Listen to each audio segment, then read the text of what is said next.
这里应该是我们这最大的一个商场。说中央空调跳闸，年前年后跳2次了。送风电都有显示了。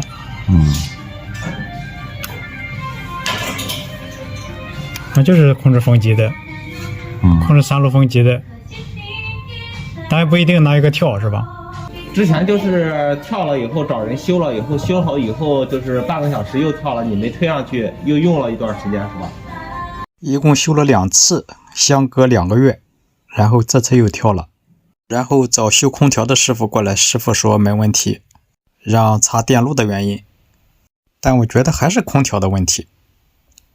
先去看一下跳的哪一个电闸。2次跳闸跳的都是这个 B， 这是一个单批的小电闸，可以打开看一下。来之前都讲好了，空调的问题我不修，因为我不会修，我只找电路的原因。这不是漏电保护器，是个单批的空开，它跳呢线路有可能是短路。我拉下这个电闸看一下吧，看一下那个面板还有没有电。面板没电了，3个面板都没电，也就是说那个空开控制着3个面板，3个面板又控制风机，就是往下吹风的风机。那是风机有问题吗？还是过来的这个线路有问题呢？通风管道、风机都在这吊顶里边，怎么去测呢？怎么来找是哪个风机的问题呢？不好测。风机送上电看一下，这种情况它要是现在跳闸，一送电就跳闸，那还好说。但是现在看一切都正常，谁来了看看都说没问题，面板也被他们拆过了，也都看过了，说没问题。找来了一个梯子上房顶看一下，好不好修先打开看看，既然来了看能不能发现问题。我觉得这一根线应该是风机的线，电源线。再往上看，都是从这个接线盒接出来的。除了风机的线，还有这是什么线？电磁阀，电磁阀的线。有好还2套电磁阀，那我可以理解为这一个面板控制着2个电磁阀，然后还有这个风机，应该是这个原理。给面板断电，拆开面板，这3个面板都打开，里面有接头。哇，线那么多，你看线有破皮的地方，中间这个红线破皮了。如果破皮了，它会打到下边这个底盒吗？底盒是铁的，那这个破皮的线有没有打到底盒呢？没有打火的痕迹。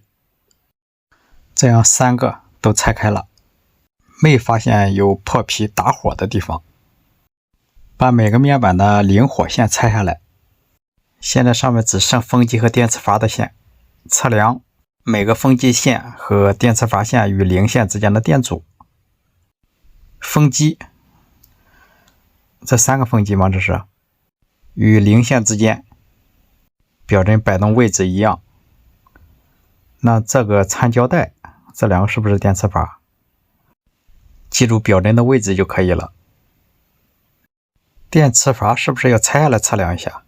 测量2个电磁阀的火线与零线，表针的位置还是摆在那个位置。2个电磁阀的电阻是一样的。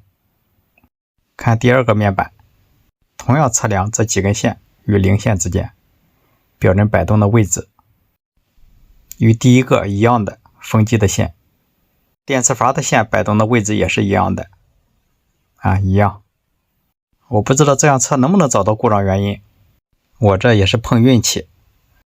看一下，表针摆到这个位置的是风机的线，这每一个3个风机的线吗？3根，测的电阻都是一样的，表针摆动的位置也是一样的，那这2个就是电磁阀喽。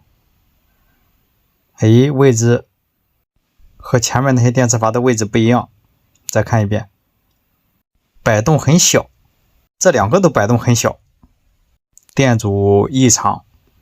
那接下来怎么去测呢？去找有什么好办法吗？把没问题的这2个面板接上离火线，然后通上电。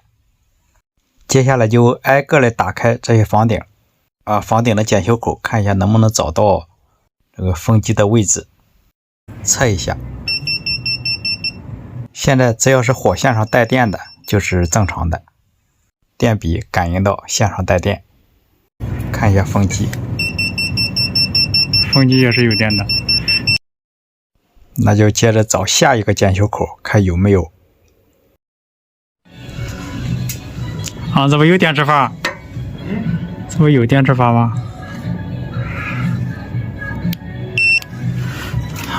够都不好够啊，这么远。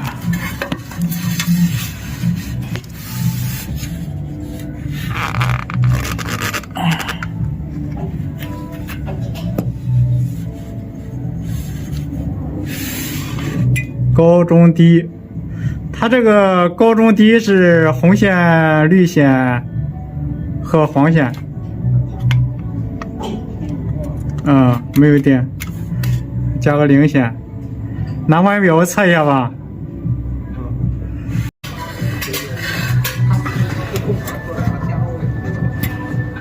他们来了以后说线路的问题，不是空调的问题啊。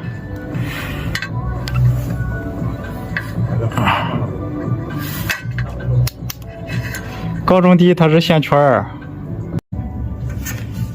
风机是黄、绿、红3根线，黄、绿、红这3根线电阻都是一样的。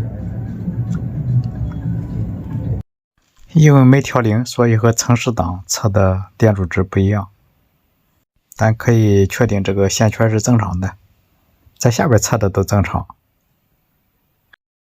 所以说就看这2个电磁阀了。在下边测的电磁阀电阻不正常，用电笔测也没有电。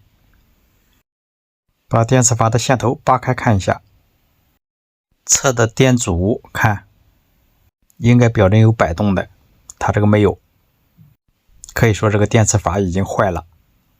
也就是说它2次跳闸都是因为电磁阀的线圈烧了2个电磁阀，它这个需要换一个新的电磁阀。这样这个跳闸的原因就找到了，是这2个电磁阀的问题。修空调的师傅说的对呀，确实不是空调的问题。他这个修也简单，把电磁阀线圈拿下来，买个新的换上就行。好了，现在最边上这个面板先不启动，等他们换了新的电磁阀线圈再开，这样我的检修也就完成了。感谢您的观看，请多多指点。